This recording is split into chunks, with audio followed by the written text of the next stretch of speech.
Assalamualaikum warahmatullahi wabarakatuh.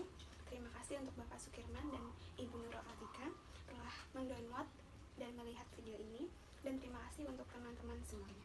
Saya akan mempresentasikan proposal saya yang berjudul Hubungan Tanggung Jawab Belajar dengan Kemandirian Belajar Peserta Didik di SMA Negeri 2 Metro tahun pelajaran 2019-2020. Saya Melala Estiani, NPM 17130054. Teori yang melandaskan proposal saya adalah teori dari Nujiman. Menurut Nujiman, kemandirian belajar adalah proses kegiatan aktif yang secara sadar didorong niat atau motif seseorang untuk menguasai suatu masalah dan dibangun dengan bekal kemampuan dan kompetensi yang telah dimiliki. Kemandirian belajar memiliki aspek-aspek. Yang pertama, kepercayaan diri, aktif dalam belajar, disiplin dalam belajar, dan tanggung jawab dalam belajar. Selanjutnya, tanggung jawab menurut Lewis dalam Dewey. Tanggung jawab belajar adalah kesediaan seseorang untuk mengerjakan tugas belajar dengan sebaik-baiknya dalam segala konsekuensi yang menyertainya. Fenomenanya, banyak peserta didik yang tidak memiliki kemandirian belajar. Mereka cenderung belajar jika hanya terdapat PR atau ujian. Ada kenyataannya, pada prasurvei yang telah saya laksanakan pada tanggal 24, 25, 26 Februari 2020 di SMA Negeri 2 Metro, terdapat 5 peserta didik yang menanggung akibat dari perbuatannya. Terdapat 3 peserta didik yang menentukan tujuan dan perencanaannya. Terdapat 6 peserta didik yang mendengarkan penjelasan dari gurunya. Terdapat 3 peserta didik yang reflektif. Hasil tersebut membuktikan bahwa tanggung jawab belajar di SMA Negeri 2 Metro tinggi. Tetapi, terdapat 4 peserta didik yang tidak memiliki strategi dalam belajar. Terdapat 10 peserta didik yang hanya belajar jika terdapat ulangan formatif. Terdapat 3 peserta didik yang tidak aktif dalam belajar. Hal tersebut yang menandakan bahwa kemandirian belajar di SMA Negeri 2 Metro rendah. Pada teorinya, jika tanggung jawab belajar tinggi, maka kemandirian belajar akan tinggi. Tetapi teori ini tidak berlaku di SMA Negeri 2 Metro karena tanggung jawab belajar tinggi tetapi kemandirian belajar rendah. Masalah inilah yang membuat saya mengambil judul ini. Rumusan masalah. Adakah hubungan yang signifikan antara tanggung jawab belajar dengan kemandirian belajar peserta didik di SMA Negeri 2 Metro tahun pelajaran 2019-2020? Tujuan penelitian ingin mengetahui hubungan yang signifikan antara tanggung jawab belajar dengan kemandirian belajar di peserta didik di SMA Negeri 2 Metro tahun pelajaran 2019-2020. Manfaatnya, ada teoris dan ada praktis. Asumsi dan keterbatasan penelitian. Asumsi dalam penelitian ini adalah kemandirian belajar berhubungan dengan tanggung jawab belajar. Keterbatasan penelitian yang pertama, hanya membahas hubungan antara tanggung jawab belajar dengan kemandirian peserta didik di SMA Negeri 2 Metro tahun pelajaran 2019-2020.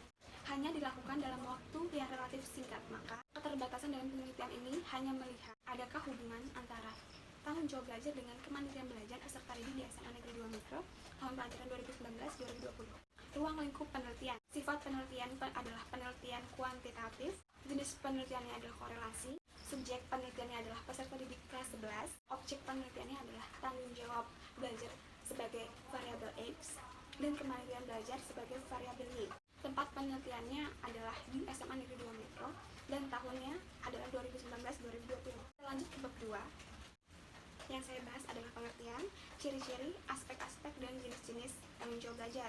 Dapat disimpulkan bahwa pengertian tanggung jawab belajar adalah kesadaran peserta didik akan kewajibannya dalam suatu kegiatan belajar dan menanggung resiko dan konsekuensi atas segala perbuatan. Ciri-ciri tanggung jawab belajar dapat disimpulkan bahwa ciri-ciri tanggung jawab belajar adalah seseorang yang mengakui kesalahannya, mengerjakan tugas-tugasnya sampai tuntas, dan berpikir positif dalam situasi apapun. Selanjutnya ada aspek-aspek tanggung jawab belajar. Aspek-aspek tanggung jawab belajar ada yang pertama, berani menanggung konsekuensi, kontrol diri, menentukan tujuan dan perencanaan, memilih sikap positif, mandiri, melakukan kewajiban, mencapai hasil yang baik, bersikap proaktif, tekun, dan reflektif. Jenis-jenis tanggung jawab belajar ada 3. Yang pertama, tanggung jawab terhadap diri sendiri. Yang kedua, tanggung jawab kepada masyarakat. Dan yang ketiga, tanggung jawab kepada Tuhan. Tanggung jawab belajar termasuk tanggung jawab terhadap diri sendiri. Selanjutnya ada kemandirian belajar. Kemandirian belajar ada pengertian, ciri-ciri, faktor, dan aspek-aspek. Pengertian kemandirian belajar dapat disimpulkan bahwa kemandirian belajar merupakan usaha yang dilakukan peserta didik secara sadar dalam mencari materi dan pemahaman ilmu pengetahuan tanpa dipengaruhi oleh siapapun untuk memecahkan masalah di kehidupannya. Selanjutnya ada ciri-ciri kemandirian belajar. Dapat disimpulkan bahwa ciri-ciri kemandirian belajar adalah percaya diri, mampu bekerja sendiri, menguasai keterampilan dan keahlian yang sesuai dengan kerjanya, menghargai waktu, tanggung jawab, mengeluarkan pendapatnya, dan tidak mudah terpengaruh oleh orang lain.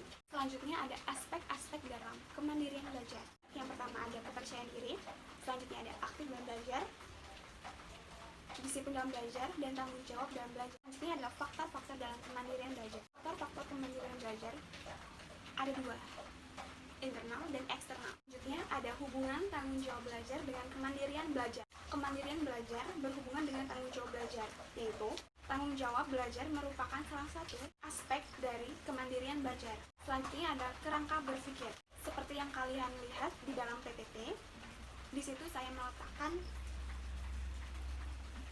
gambar kerangka berpikir dari tanggung jawab belajar dengan kemandirian belajar. Poin selanjutnya adalah hipotesis. Dalam penelitian ini adalah HA. Ada hubungan yang signifikan antara tanggung jawab belajar dengan kemandirian belajar peserta didik di SMA Negeri 2 Metro tahun pelajaran 2019-2020. H0. Tidak ada hubungan yang signifikan antara tanggung jawab belajar dengan kemandirian belajar peserta didik di SMA Negeri 2 Metro tahun pelajaran 2019-2020. Kita lanjut ke bab 3. Yang pertama ada rancangan penelitian.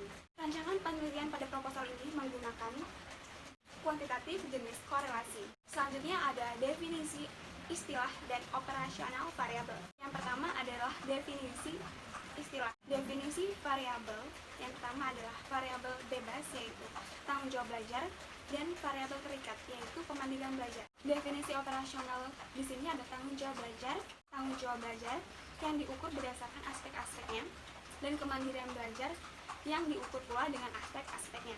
Selanjutnya adalah populasi dan sampel. Populasi dalam penelitian ini adalah seluruh peserta didik kelas 11 di SMA Negeri 2 Metro. Selanjutnya sampel. Dapat diambil sampel 73 peserta didik. Selanjutnya ada teknik sampling. Pada penelitian ini menggunakan teknik simple random sampling. Selanjutnya saya akan membahas instrumen penelitian. Penelitian ini menggunakan skala Likert. Instrumen di sini menggunakan instrumen angket. Selanjutnya ada teknik pengumpulan data. Langkah-langkahnya adalah pertama memberikan angka tanggung jawab belajar, selanjutnya memberikan angka kemandirian belajar, setelah itu mengkorelasikan hasil yang diperoleh dari angka tanggung jawab belajar dan kemandirian belajar. Yang terakhir adalah teknik analisis data. Yang terakhir adalah uji hipotesis. Proposal ini menggunakan teknik regresi linear ganda. Terima kasih telah melihat saya menyeminarkan proposal saya. Terima kasih untuk Ibu Nurul Atika dan Bapak Sukirman.